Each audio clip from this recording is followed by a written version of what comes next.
Lecture 12, Russian National Corps. Today we are going to speak about the Russian National Corps.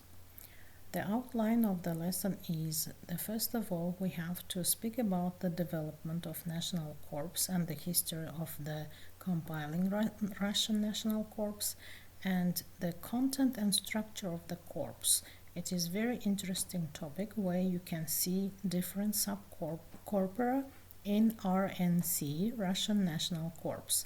And then we have to move to the modern written texts in Russian language, and we have to speak about in details about the subcorpora of the RNC, which is very unique nowadays because it contains different subcorps.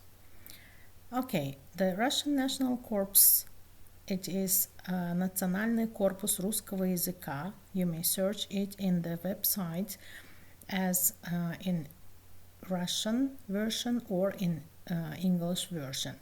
It was created in 2004, April 29, and it contains about 1,050,000 word forms, and it contains different texts from old times until the modern texts, including academic, scientific, fiction, non-fiction, newspaper, and spoken discourse. And the RNC includes also the following subcorpora. The first one is a tree bank of syntactical dependencies, largely based on the Igor Melchuk meaning text theory. The second is an English, Russian, and German Russian parallel corpora. The third one is a corpus of Russian poetry where the rhyming words and poetic prosody, including meter, stanzas, etc., and is additionally tagged. A corpus of Russian dialects with specific dialect grammar tagging. And the next one is a corpus showing the history of Russian stress. It is very important nowadays because from the history of Russian language we know that it had totally different intonation, stress, melody, and etc. That's why this corpus contains history of Russian stress. It is a definite special topic in Russian linguistics. And the last one is an educational subcorpus reflecting school standards. It contains different methodological recommendations, methodological bases, and different tools in order to teach people Russian language. And when we speak about the development of national corps, we have to speak about some parallel corpora. As you know, Russian is very famous language in the world, and that's why it contains Russian English, Russian German, Russian Ukrainian, Russian Belarusian, and some other multilingual corpora. We know that parallel corpora are very important while we are going to teach the language or to translate some fictions or academic text or scientific text.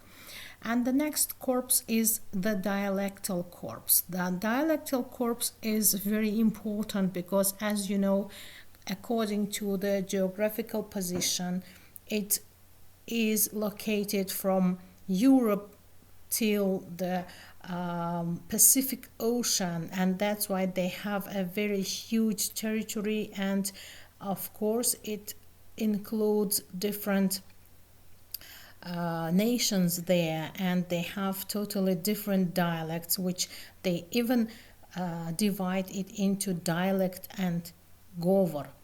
The next one is the poetry corpus. As you know, Russian is one of the famous countries where they have very famous poets like Alexander Sergeyevich Pushkin, Lermontov, and the others. And the educational corpus, it is also very important corpus where you can find methodological tools and instruments, or maybe we can say that it contains different methodic resources.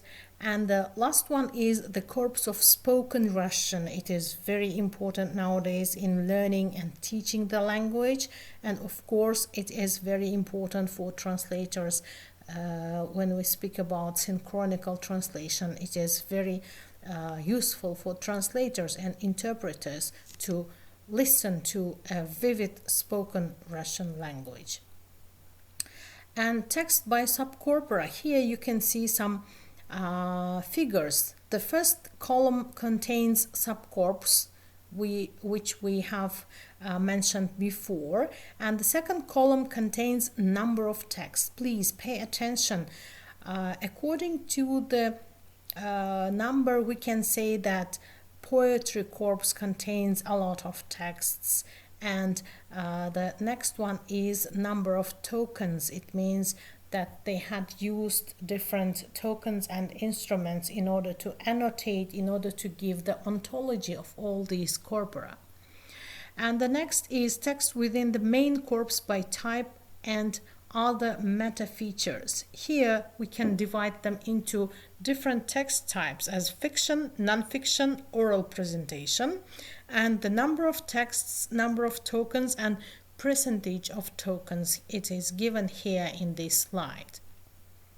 The next slide contains only fiction, and we have divided into different genres. For example, the first one is autobiography, crime, children literature, documentary, drama, historical prose, love story, no genre, adventure, scientific, humor and satire, miscellaneous, and overall. Overall, it contains 3,893 texts. And among these texts, we can determine here non-genre. What does it mean? It means that they had been taken into different sources where we cannot distinguish the genre of these texts. And as you know, in the modern life, you can get different texts from internet, and that's why we cannot identify the genre. But I would like to say that the most important one is 380 texts, which is very important for educational corpus. As you know, we have taken it from all the sources in Russian language corpus. And I would like to say that concerning adventure, there are only 11 texts and 3 texts on autobiography. Number of tokens are especially must fit to the number of texts, and here is the percentage of tokens. And the next one is non-fiction. Non-fiction, here we have to distinguish domain. It means where do we use this non-fiction? Day-to-day life, it means everyday life, official or business, technical, journalism, advertising, academic, theological, electronic communication, and in overall. And as you see here, journalism takes the first place because it contains 28,659 texts, and the smallest one is electronic communication, as it is not very it contains not very huge text, and that's why maybe it has a very small number here. And the next is the continuation of this list. There is administration and management, army and armed conflict, astrology, business, home and home economy, leisure, entertainment, health, IT, art and culture, crime, memories, and science, technology, education, and etc. And here you can see that in most cases they try to take text from politics and society, 11,217 texts. And the next slide contains texts from oral presentation. It means spoken Russian subcorpora. And the first one is public speech, the second one is spontaneous speech, movie, and here at the end, overall. As you see here, public speech takes the first place here because it is very important while you are going to study the spoken or official language, Russian language I mean. And spontaneous is also very interesting because, as you know, we have to pay attention to the compiling dialectal corpora, because concerning dialect we have to speak about the spoken language, and that's why I think that 445 text includes this corpora. And tokens by part of speech, I think that it is not very important for you, but it is just taken from the Russian National Corps. And concerning tokens, we have to speak about later on. And here you can find Russian language resources.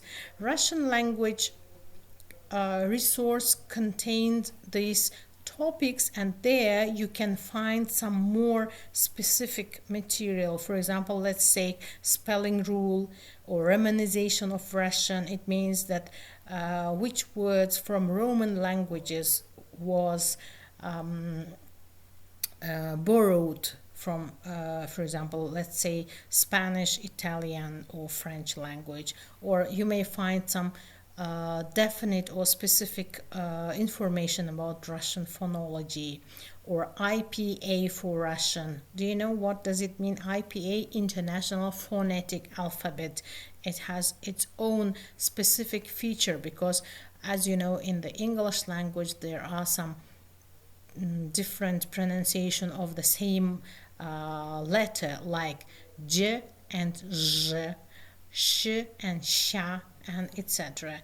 And Russian language, history of the Russian language, as you know from the history, even when Pushkin and Lermontov wrote their poems, they had used very old words which are not used nowadays in spoken Russian language. And even here you can find some Russian sayings or Russianism.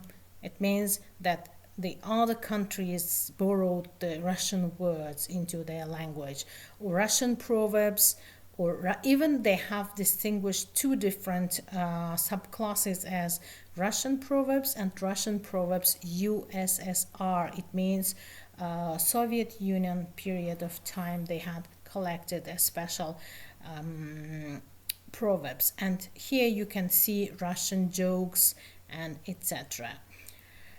And this is the end of our lecture. I would like to say that if you have any questions, you may feel free to contact, or you may enter the website of Russian National Corps and you may find some more information concerning the usage of the Russian National Corps, about the development of Russian National Corps, and of course you may use different text while you are going to know better about the compiling different language corps. Thank you very much for your attention. This is the end of our lecture.